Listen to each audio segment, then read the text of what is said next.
welcome back to the DVA Talk Show. I am here with the amazing and super sweet Miss Caitlyn Kramer. Everyone clap it up for her. I'm so excited to be talking to a U of A alumni. Bear down, go Cats. Caitlyn is a super sweet girl. I'm so happy to have her on the show. But go ahead, Caitlyn. Introduce yourself and give us a fun fact.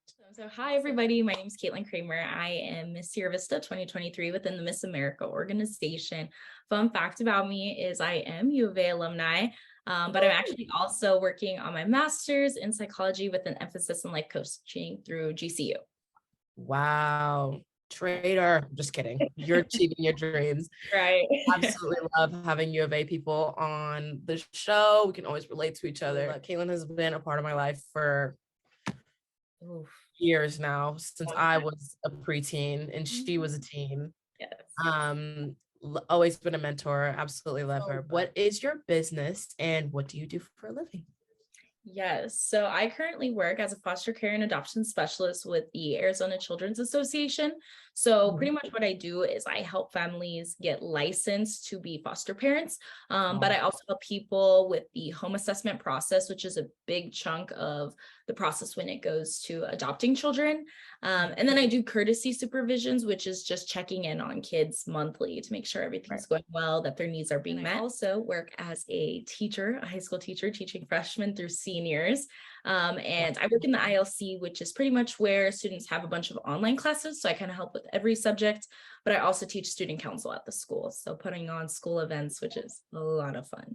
So. Oh my gosh, that is so amazing. I bet you're changing everybody's life. Every child's life, every child that comes across you, I'm sure, has a life-changing experience. Being able to, help those kids get into a home that's right and set for them is such an important. I know Arizona in the foster care system is knee deep in thousands and thousands of kids that don't have homes. And the fact that you're able to, step up and, try and, crack at that number every single day. And of course, being a high school teacher sounds like so much fun. I love talking to high schoolers, even though I was just in high school not that long ago. It feels like I feel super old. I'm like, I was here 2 years ago. Seeing how this times have changed, it's still super fun. How did you get involved with your line of work with not only just the foster care, but also as a high school teacher? So it kind of started off, I was graduating the U of A when the pandemic hit. And everybody said, oh, shoot, we need jobs. We need jobs. And we're like, the country shut down. So I was very fortunate enough to get something kind of using my degree into my field. So I actually worked for Amani Community Center, where I worked with families who had previous involvement with the Department of Child Safety for whatever reason it might have been.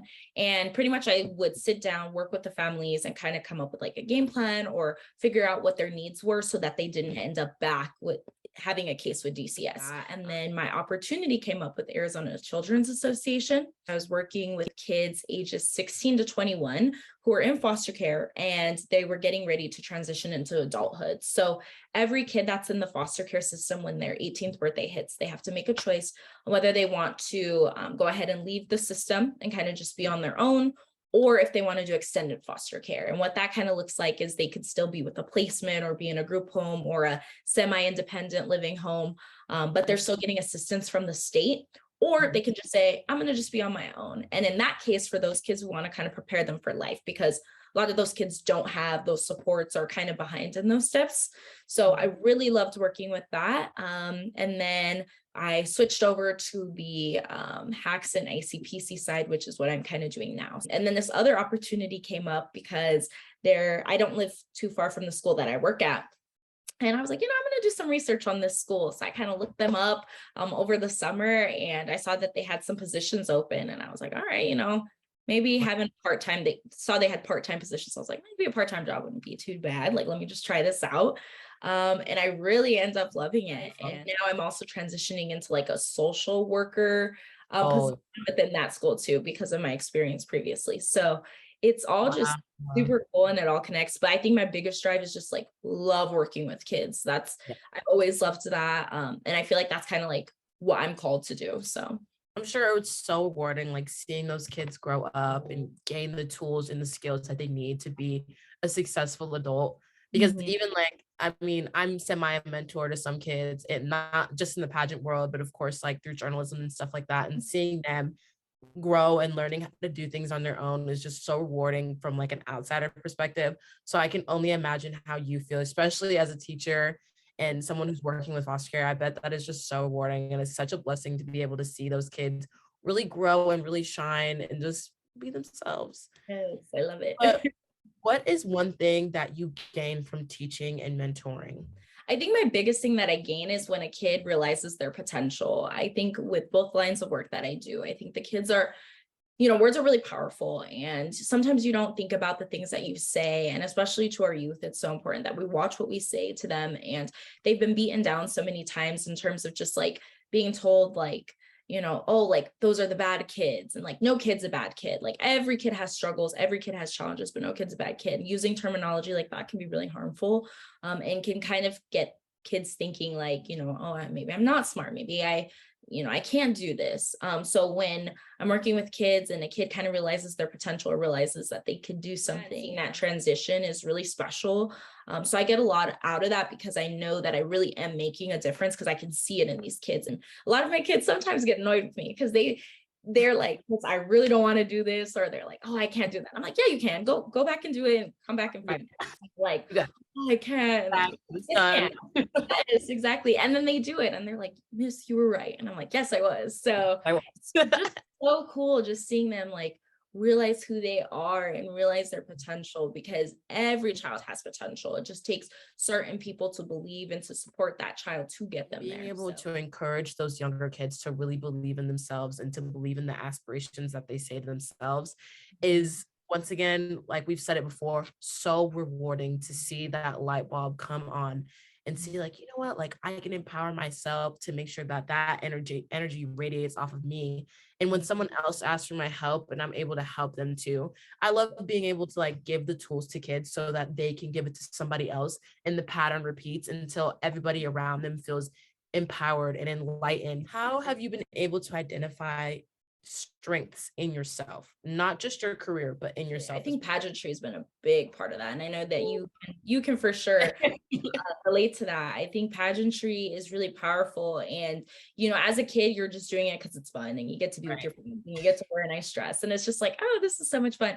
But especially since I've gotten older and still continue to compete, and now competing in one of the largest systems, it's really awesome to kind of reflect back. And I'm like, dang, these skills that I really was learning at 5, 6 years old have set me up. Like I can successfully do an interview every single time. Everything I've interviewed for, whether it's a job, an internship, I've gotten it because of the skills that I've learned. And I feel like I've been able to identify my strengths. I've been able to learn that I'm an excellent speaker, that I have a love for service, and that I'm very detail oriented. I've learned how to be organized and the importance of time management, and just first impression and how you carry yourself. It all just feeds back into my everyday life. And as I've gotten older and now that I'm into an actual career, I've seen how that has really set me up for success. It's a very unique community, but you just learn so much and can grow so much. And we see so many successful women in society, and then you look at their background and they did competitions when they were little, So I think that's my biggest way that I've been able to identify a lot of my strengths. When I talk to people that aren't in the pageant community about pageantry, obviously they think of the classic answer is always toddlers and tiaras and Miss USA and bathing suit competition, all that stuff, which is still an awesome community. I remember when I was 12 and I competed in Miss Grand Canyon's Outstanding Teen, and I had the highest interview score. And I was like, I've never even done this before in my life. Like, I just started to go in there and have fun. And then, of course, gaining the skills through other people that volunteer their time to be able to, give love and to give advice that is very, very important. Like I walk into my journalism job, like journalism school every day. Like, yeah, I'll be able to talk to anybody, do anything. But do you think having a goal is helpful in motivating a person? Why? Or if you don't think so, why not? I think goals are super important. Whether those are short-term, long-term goals, they're important. I think for me, one of my things, like I always get asked in the interview room, like, whether it's a job or for a competition, they'll always say, what's your greatest weakness? And that was a hard question, because you're like, oh geez, I don't want to like On some of I'll put myself on the spot here. But for me, I found like I am a very ambitious person and I dream big. And I've always been that way. But I've been sometimes when I was little, I was like, okay, I'm gonna do this. And I was just so focused on how to get there. Like I was like, I'm gonna just do it and it's gonna happen. And I have really learned how to set small goals and like look at all the small details and all the small changes and all the things that I have to do to get to that bigger goal. So setting goals is super important to help you get to wherever you want to be.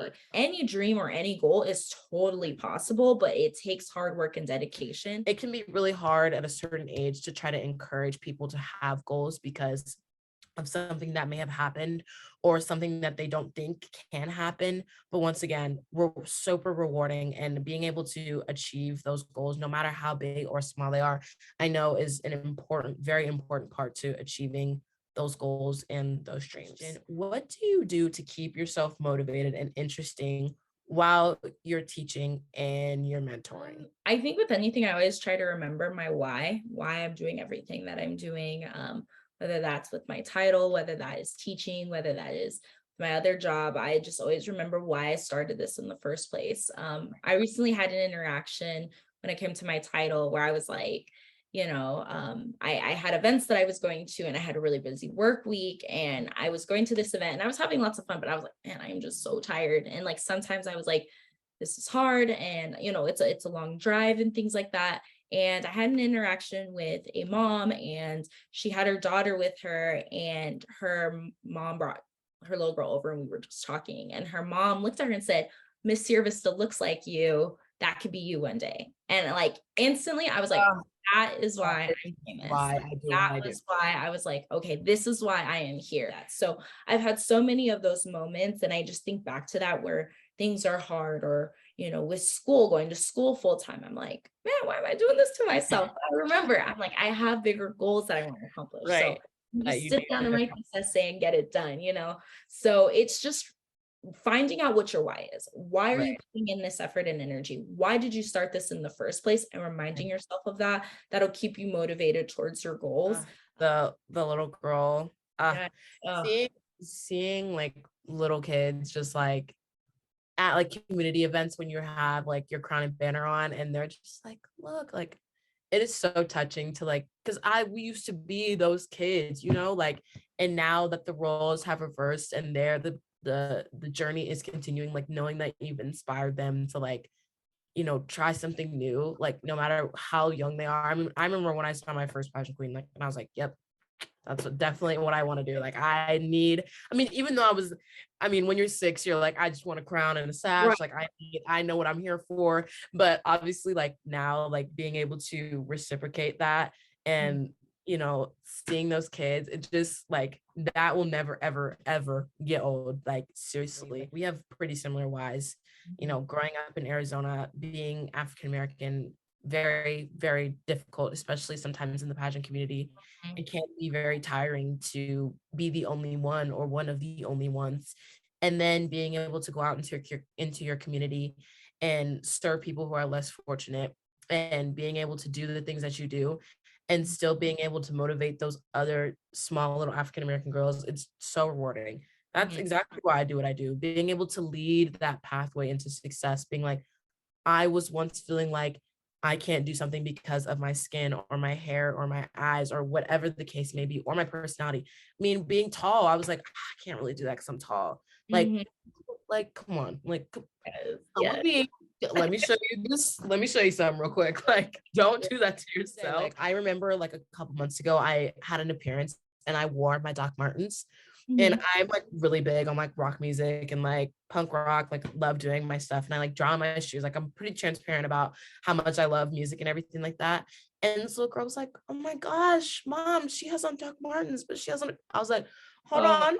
I was like, I see you. Your individuality still can be presented and it can still be beautiful. Like, I just love seeing that in kids. Thank you so much for sharing a piece of your heart and your passions and your goals with me, Katie. I've seen how hard that you've worked for not even just your pageant titles, but in your life, and having an upwards climb every single day is just amazing to see you, how you are. And being a teacher, and helping these kids grow into fine adults in foster care, not even just in foster care, but just in life.